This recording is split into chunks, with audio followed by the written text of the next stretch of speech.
We live in an era where the boundary between reality and curation has entirely dissolved.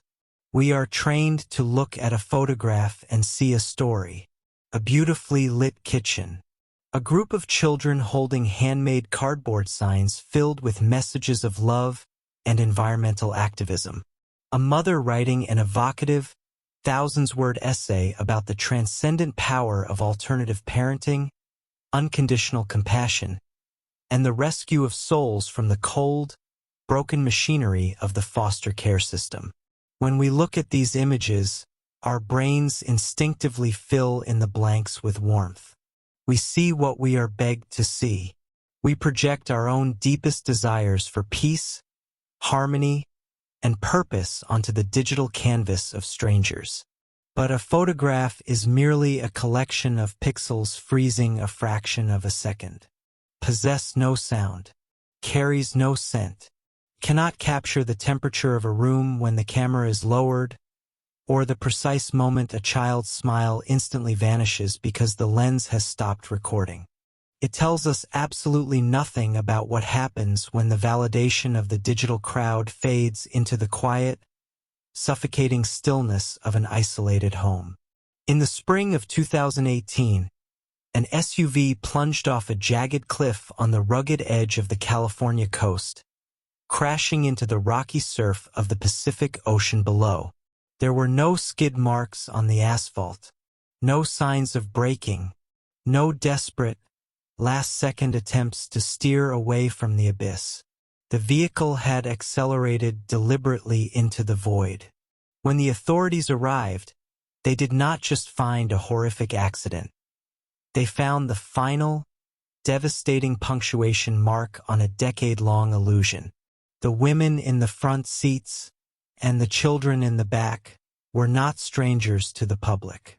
They were icons of a specific modern brand of enlightened, bohemian happiness. They were a family that had inspired millions online, a shining testament to what love and progressive idealism could heal. To understand how a vehicle filled with 6 children could drive off the edge of the world, we cannot merely look at the mechanics of the crash. We have to look at the architecture of the lie.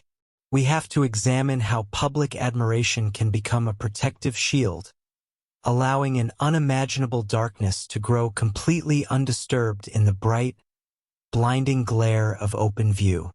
The family everyone admired. The digital world is a theater of aspiration, and inside that theater, Jennifer and Sarah Hart were master directors.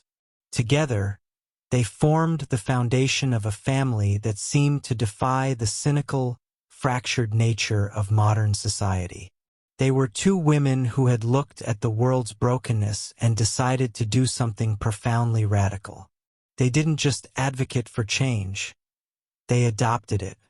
They opened their home to 6 children from Texas, 2 separate sibling groups of 3, bringing Marcus, Hannah, Abigail, Devonte, Jeremiah, and Sierra into a universe built entirely on art, activism, and boundless affection. To anyone scrolling through social media, the Hart household appeared to be a vibrant, living ecosystem of joy. Jennifer's Facebook profile was a living gallery of human triumph. There were photographs of the children laughing in fields of wild sunflowers, their arms wrapped around one another in unforced solidarity. There were videos of them dancing at music festivals, wearing matching tie-dye shirts, their faces painted with whimsical designs. They traveled across the Pacific Northwest in a large van, living an itinerant, beautiful life focused on community, social justice, and environmental harmony. Jennifer was the voice of this collective soul. Her captions were long, poetic dispatches from the front lines of conscious parenting.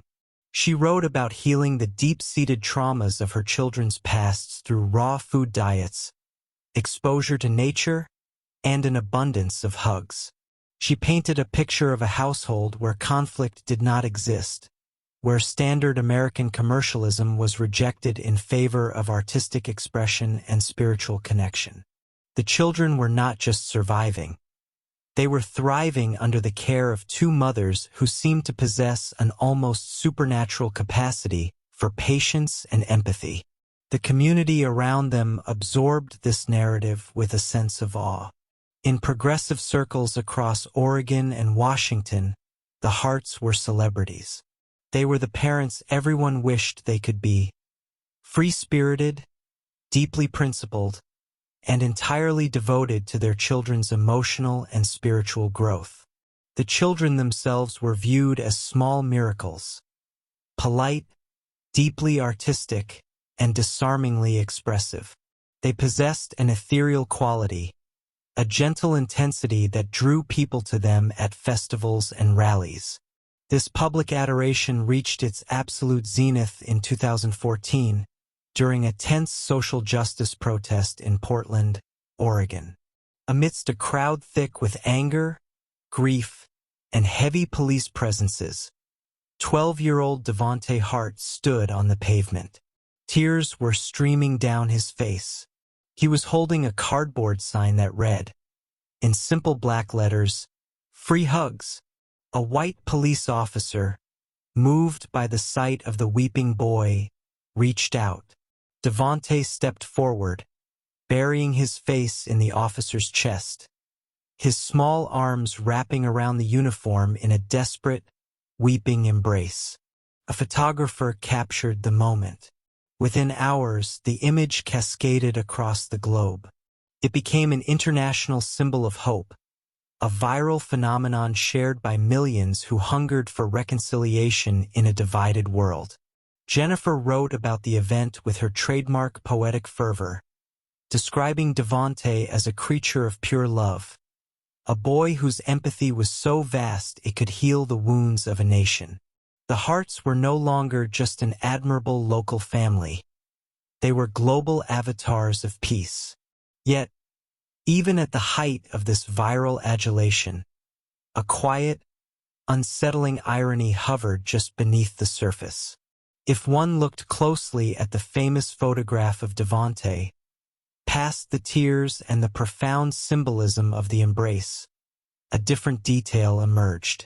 The boy's eyes were locked tight, his face contorted in an expression that could be interpreted as deep emotion or absolute, paralyzing terror. And if one looked at the family's golden public image with a cold, objective lens, a strange pattern began to reveal itself. The happiness was always documented. The joy was always performed. It was a life lived entirely on a stage, where the children were required to be permanent symbols of their parents' virtue. The question that no one thought to ask was simple. What happens to a child when they are no longer allowed to be a human being, but must instead exist as a prop? Private tension behind closed doors. The transition from the public stage to the private sanctuary of the Hart home was not a mere shift in environment. It was a crossing of an invisible, high-security border. Once the front door clicked shut and the curtains were drawn, the vibrant, tie-dyed world of music festivals and social media posts evaporated into a chilling, regimented silence. The spontaneous laughter that characterized Jennifer's online videos surrendered to an atmosphere governed by absolute, unyielding order. Whispers of something amiss did not begin with dramatic outbursts, but with small, incongruous observations made by those who crossed paths with the family away from the digital cameras. People who interacted with the Harts in casual, unscripted moments began to notice a bizarre, uncanny weight to the children's behavior. When the mothers were present, the children did not act like normal, chaotic siblings. They moved with a synchronized, hypervigilant precision. They spoke only when prompted, their voices pitched in a uniform, polite cadence that felt deeply rehearsed. More troubling was the physical appearance of the children, and detail that was easily obscured by loose-fitting clothing and clever lighting in family portraits. To the casual observer at a festival, they seemed small and delicate, an attribute Jennifer frequently attributed to their difficult births and biological backgrounds. But to those who saw them up close, the word was not delicate. It was gaunt. They possessed a fragile, underdeveloped physicality that seemed completely frozen in time. Children who were entering their teenage years still looked like young elementary school students, their collarbones prominent, their skin dull, their growth mysteriously stunted. The contrast between the online descriptions of their diet and the children's actual behavior around food was the first major fissure in the illusion. Jennifer wrote extensively about providing her family with organic, nutrient-dense, plant-based meals, portraying it as a conscious choice for optimal health. But behind the scenes, food appeared to be the locus of an intense, unspoken anxiety. On the rare occasions the children were around food outside their mother's direct supervision, their behavior shifted from polite reserve to a desperate, animalistic urgency. Acquaintances recalled instances at community gatherings where the children would hover near food tables, their eyes darting around the room with intense panic. If a mother's back was turned, they would rapidly stuff handfuls of food into their pockets, swallowing items whole without chewing, as if terrified the opportunity would vanish in an instant. It wasn't the behavior of children who simply preferred sweets. It was the behavior of individuals experiencing profound, chronic scarcity. When offered a slice of pizza or a cookie, their first instinct was not to smile or say thank you, but to look instantly toward Jennifer or Sarah, silently begging for an unspoken cue that would allow them to accept it. The family's living arrangements further heightened this sense of deliberate isolation. They did not live in a bustling suburban neighborhood where children played on the sidewalks and ran between houses. Instead, they moved frequently, migrating from Minnesota to Oregon, and eventually to a secluded rural property in Woodland, Washington. Each move seemed designed to increase the distance between the family and the rest of the world. The children were homeschooled, pulled out of the public education system entirely.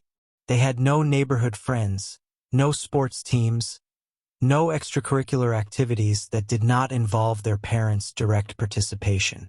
In the quiet hills of Woodland, the Hart home became a fortress. There were no toys scattered across the lawn, no bicycles leaning against the garage.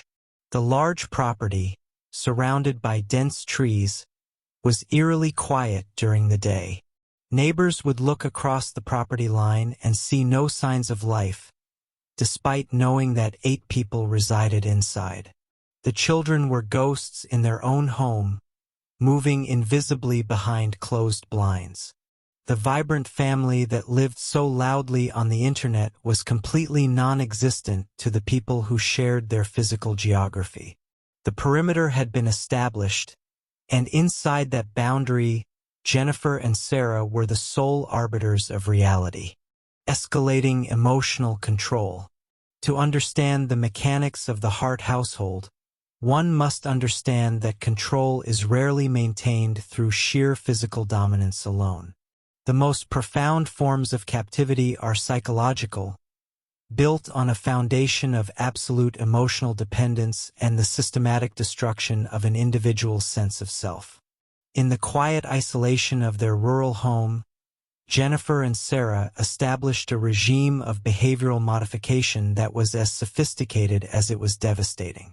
The family operated under a strict caste system where Jennifer was the charismatic, infallible deity and Sarah was the enforcer, the quiet administrator who ensured the deity's dictates were executed without question. The children were trapped in a permanent psychological paradox. They were told constantly that they had been rescued from a cruel, unfeeling world that did not want them, and that their mothers were their only salvation. Yet, the price of that salvation was the absolute erasure of their own autonomy. Behavioral patterns inside the home were governed by an intricate web of rules that seemed designed to induce constant hypervigilance. The children were required to show perpetual gratitude, not just through their actions, but through their emotional expressions. A sad face, a frustrated sigh, or a moment of normal childhood rebellion was not viewed as a developmental milestone, but as a profound betrayal of the family's mission. They were forced to smile on command, to perform happiness as a form of rent for their continued existence in the home. The manipulation of food became the primary instrument of discipline. In Jennifer's public narrative, food was medicine, a joyful expression of earth-conscious living. In reality, food was weaponized. Deprivation was used not as a rare punishment, but as a structural reality of daily life. The children were subjected to long periods of fasting as penance for minor infractions, such as speaking out of turn, failing to maintain eye contact, or showing insufficient enthusiasm during a family discussion. To prevent the children from seeking sustenance on their own, the household was placed under strict surveillance. The refrigerator and pantry were locked or placed under direct watch. The children's bedrooms were stripped of personal belongings, leaving them with bare mattresses and minimal clothing. They were isolated from one another within the house, forbidden from discussing their punishments or offering comfort to a sibling who was in distress. The goal was simple: to break any sense of solidarity among the children, ensuring that their only relationship was a vertical one, directed entirely toward their mothers. This environment created a profound psychological phenomenon known as traumatic bonding. The very people who were inflicting the deprivation and emotional terror were also the only source of comfort, validation, and survival. The children learned to read the subtle shifts in Jennifer's mood with the precision of seismographs. A tightening of her jaw, a change in her vocal tone, or a prolonged silence could signal days of isolation or starvation. The psychological toll of this existence was immense. The children were caught in a perpetual state of fight or flight, their nervous systems permanently flooded with cortisol. Because they were entirely cut off from the outside world, they had no baseline of normalcy to compare their lives against. They did not know that other children were allowed to open the refrigerator without permission. They did not know that love did not require a continuous, exhausting performance of joy. They existed in a closed loop of psychological control, where the boundaries of their reality were defined entirely by the whims of two women who demanded total ownership of their minds and bodies. The breaking point. By the early spring of 2018, the delicate, terrifying equilibrium that Jennifer and Sarah Hart had maintained for over a decade began to rapidly fracture. The walls of their fortress were closing in, and the modern world, with its cold bureaucratic structures, was beginning to look past the beautiful Facebook photos and ask questions that could no longer be answered with a poetic social media post. The catalyst for the final crisis came from the children themselves, specifically from Devonte. The boy who had become a global icon of love by hugging a police officer was now a teenager, his body starved and desperate, his mind snapping under the weight of prolonged deprivation. In the quiet, rainy days of March, Devonte began to slip away from the house when his mothers were occupied. He didn't run away completely. He didn't know where to go. Instead, he made desperate, secret contact with the only people within walking distance, the next-door neighbors, the DeKalbs. Devonte would appear at the DeKalb's door, his eyes wide with fear, his voice a frantic whisper. He didn't ask for toys or help escaping. He asked for food. He begged for bread, for tortillas, for anything he could quickly consume before returning to the house. He told the neighbors that his mothers were punishing him and his siblings by withholding food for days at a time, forcing them to stand in a dark room for hours without moving. He pleaded with them not to tell Jennifer or Sarah that he had spoken to them, knowing that the consequences would be catastrophic. A few days later, another shadow crossed the DeKalb's property line. It was Hannah, one of the older daughters. In the middle of the night, she had jumped from a second-story window of the Hart home and run through the dark woods, arriving at the neighbor's door covered in scratches, her teeth chattering with cold. She told a chilling story of abuse, begging them to protect her, before her panic overwhelmed her and she fled back into the darkness of her own home, terrified of what would happen if her absence was discovered. The neighbors, horrified by these encounters and recognizing the profound discrepancy between the gaunt, terrified children at their door and the happy family they occasionally saw from a distance, made the decision that Jennifer and Sarah feared above all else. They called Child Protective Services. On Friday, March 23, 2018, a social worker pulled up the long driveway of the Woodland property and knocked on the front door. There was no answer. The house was entirely silent, the blinds drawn tight. But the social worker could feel the heavy presence of life inside. She left a card in the door, indicating that she would return. Inside the silent house, panic had taken hold. The arrival of that state vehicle was the ultimate threat to the world Jennifer and Sarah had built. If an investigator entered the home, the illusion would shatter instantly. They would see the locked pantries, the bare rooms, the visible starvation on the children's bodies.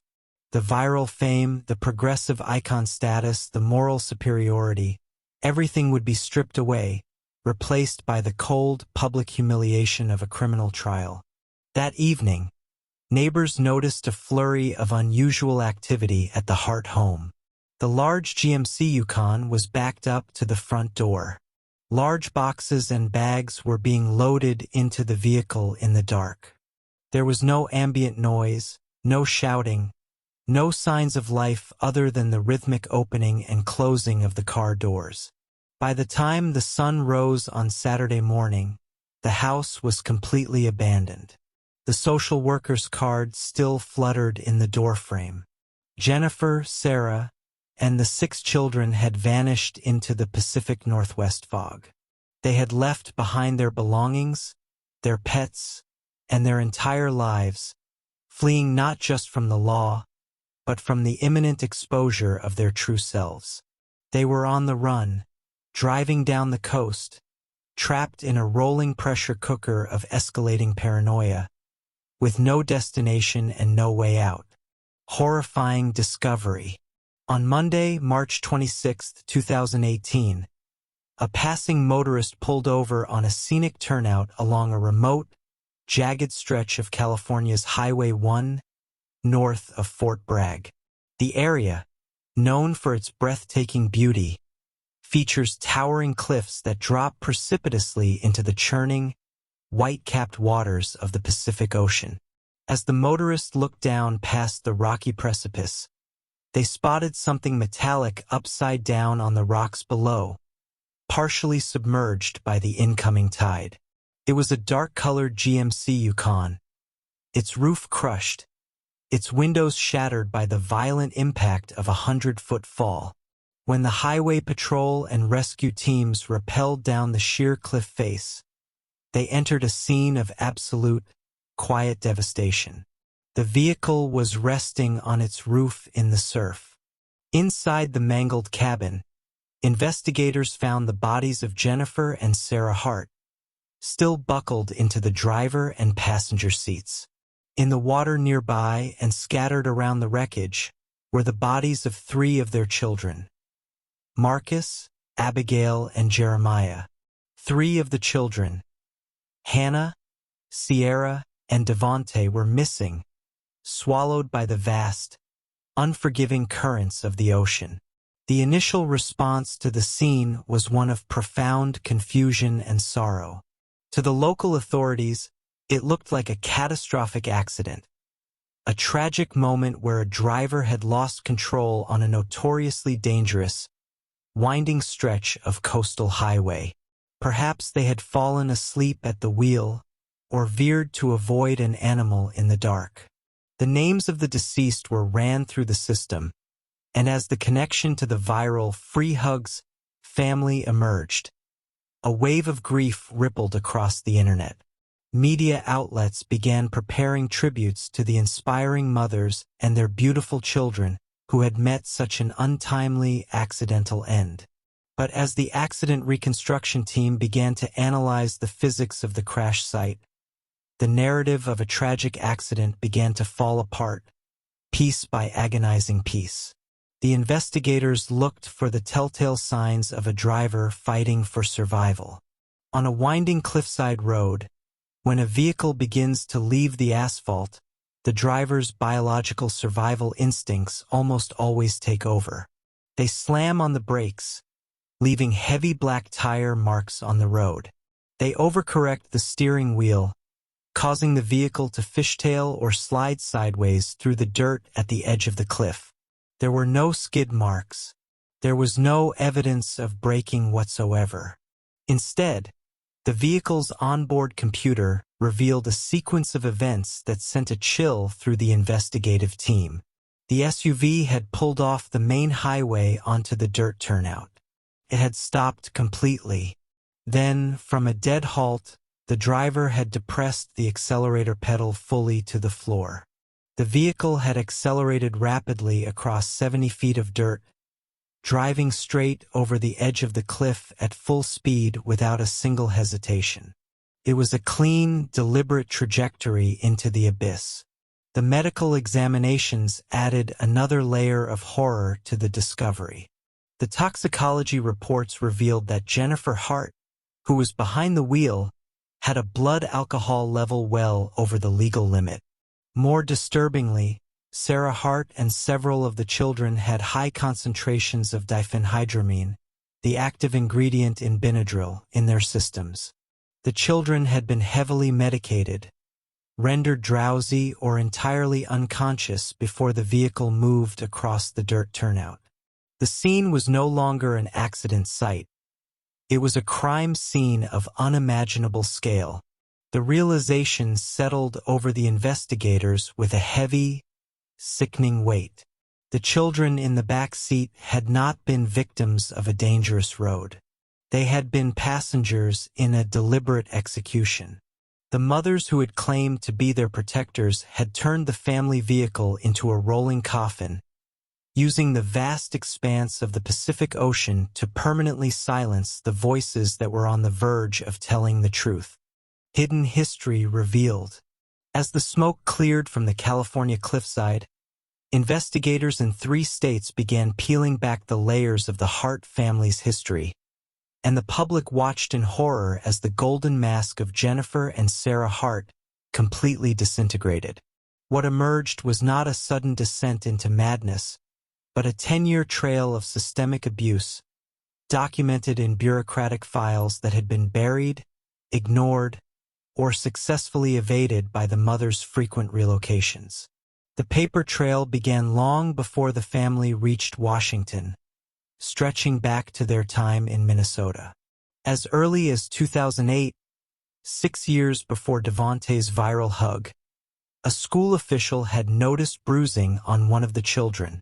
When questioned by social workers, the child revealed that Jennifer had struck them with a belt.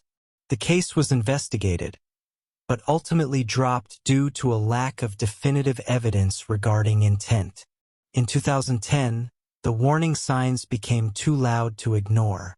6-year-old Abigail told a school teacher that she had boo-boos on her back and stomach. When she lifted her shirt, the educator was horrified to see a lattice of deep purple bruises. Abigail confessed that Jennifer had hit her and shoved her against a wall because she had been caught looking for food in a school garbage can. When social workers confronted the mothers, Sarah Hart stepped forward to take the blame, acting as the shield for Jennifer's public persona. Sarah pled guilty to domestic assault, received a suspended sentence, and was placed on probation. The public schools, now hyper-aware of the family's dynamics, kept a close watch. The mother's response to this state scrutiny was immediate and calculated. They pulled all 6 children out of the public school system permanently, entering the unmonitored world of homeschooling.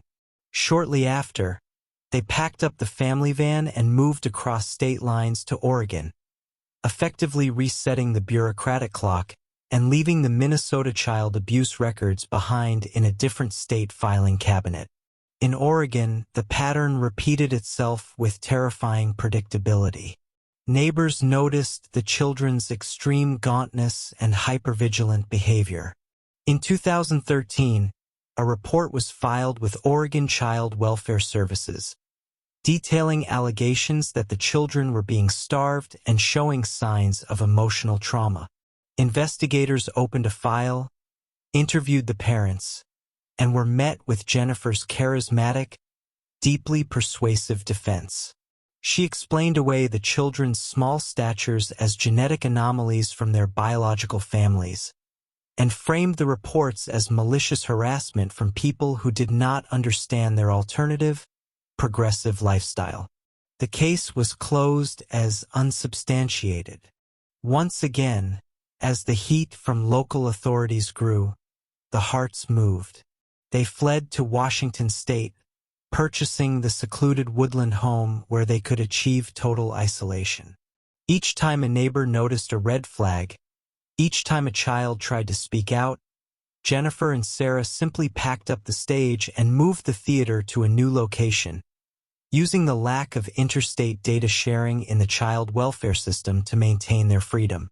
The investigation after the crash revealed that the children had been living in a state of permanent medical neglect. Despite Jennifer's online posts about their vibrant health, the children had not seen a doctor or dentist in years. Their bodies were severely underdeveloped. The oldest boy, Marcus, who was 19 years old at the time of the crash, weighed just 75 pounds. His body possessed the skeletal structure of an 8-year-old. The children's entire existence had been reduced to a horrific math equation. They were fed just enough to survive for the next photograph, but not enough to grow, to develop, or to find the strength to run away. The history was there all along, written in the files of social workers and school nurses across the country. A collective failure of a system that allowed a beautiful internet aesthetic to override the physical reality of suffering children. Community shock. The revelation of the truth behind the Hart family sent a profound shockwave through the communities that had once championed them. In the progressive towns of the Pacific Northwest, where Jennifer and Sarah had been viewed as moral exemplars, the collective grief instantly mutated into a complex, painful sense of betrayal and self-examination. The friends and acquaintances who had shared space with the family at music festivals and political rallies were paralyzed by the realization of what they had failed to see. People recalled sitting around campfires with Jennifer, listening to her speak passionately about love and human rights, while the children sat silently in the shadows just beyond the firelight. They looked back at those moments through a newly sharpened lens, realizing that the children's quietness, which they had once interpreted as beautiful, peaceful discipline, was actually the catatonic stillness of profound terror. The online community experienced a distinct, modern form of trauma. The thousands of followers who had liked, shared, and commented on Jennifer's Facebook posts were forced to confront their own complicity in the illusion. They realized that by validating the curated images, by feeding Jennifer's insatiable desire for digital applause, they had inadvertently helped construct the walls of the prison that held the children. The digital space, which had felt like a community of shared values, was exposed as an echo chamber where a beautifully told lie could thrive completely unchecked by physical reality. The media coverage shifted dramatically, turning from a mournful recap of a tragic accident into a grim analysis of systemic failure and psychological deception. The famous photograph of Devonte hugging the police officer was re-examined on national television, no longer viewed as a symbol of racial reconciliation, but as a heartbreaking cry for help that the world had completely misinterpreted. The public began to ask how a child could weep so loudly on the global stage, yet remain completely unheard. In the small town of Woodland, the empty house on the hill became a grim monument to collective failure. Neighbors looked at the long gravel driveway and felt the crushing weight of regret. They had known something was wrong. They had heard the whispers. They had seen the children begging for food. They had done the right thing by calling the authorities. But the realization that their intervention had triggered the final, fatal panic of the mothers was an unbearable burden to carry. The community was left to grapple with a terrifying truth: that evil does not always present itself in the monstrous, easily recognizable forms we expect. Sometimes it wears a tie-dye shirt. Sometimes it speaks the language of social justice, carries a sign advocating for peace, and smiles warmly from a digital screen. The shock was not simply that a mother could drive her children off a cliff. It was the realization that the community's own desire to believe in a perfect story of love and redemption had blinded them to the agony of the children who were dying right in front of them. Emotional reflection. The story of the Hart family does not end when the tide finally recedes from the rocks of Highway 1, or when the police files are permanently closed. It remains with us as a haunting, indelible mirror, forcing us to look at the deeply unsettling spaces where human psychology intersects with the modern digital world. At its core, this tragedy is a devastating exploration of the dark side of human narcissism. Jennifer and Sarah Hart did not adopt 6 children to give them a life. They adopted them to give themselves an identity. The children were transformed into living monuments to their mother's virtue, blank canvases upon which Jennifer could paint her epic narrative of maternal heroism. In this environment, the children's actual messy human needs, their hunger, their trauma, their individuality, became inconveniences that threatened the aesthetic perfection of the brand. We are left to reflect on the profound danger of our own digital consumption. The modern world incentivizes the performance of goodness. It creates a space where the appearance of virtue is frequently valued far above the difficult, quiet, and unphotographed work of real compassion. The Hart family thrived because we, as an audience, wanted to believe in them. We craved the easy, emotional hit of a viral photo showing a crying boy hugging an officer, preferring the comforting myth of instant healing over the hard, uncomfortable reality of systemic trauma and child welfare failures. The ignored warning signs in this case are a painful reminder of the price of our collective politeness. Time and time again, individuals noticed the children's small sizes, their panic around food, their desperate midnight flights. Yet, the system and the community repeatedly gave the parents the benefit of the doubt, hesitating to pierce the veil of their beautiful public image. We are often terrified of being wrong, of appearing judgmental, or of disrupting a narrative that comforts us. But for Marcus, Hannah, Abigail, Devonte, Jeremiah, and Sierra, that hesitation proved fatal. As we look out over the vast, cold expanse of the Pacific Ocean where the Hart family vehicle made its final horrific descent, the silence is deafening. There are no words that can retroactively heal the years of quiet starvation and psychological terror those 6 souls endured in the hidden spaces of their home. Their voices were stolen from them twice. First by the conditioning of their captors, who forced them to perform joy on command, and finally by the deliberate acceleration into the white surf below. The legacy of the Hart family case must be a permanent skepticism of the curated image.